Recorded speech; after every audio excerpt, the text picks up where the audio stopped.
Ang Daranac Falls ay isang magandang talon sa Tanay, Rizal. Ang pangalan nito ay nagmula sa salitang Daranac na nangangahulugang daloy o agos sa wikang Tagalog.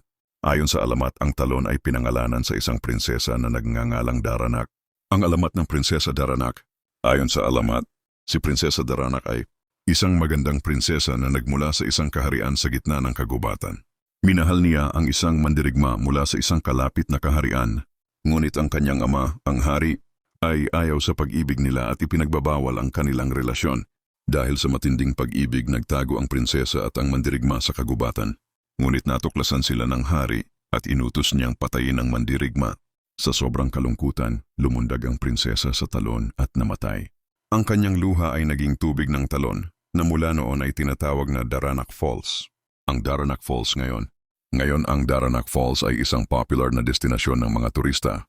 Ang talon ay may 7 baitang at nag-aalok ng nakamamanghang tanawin ng kalikasan.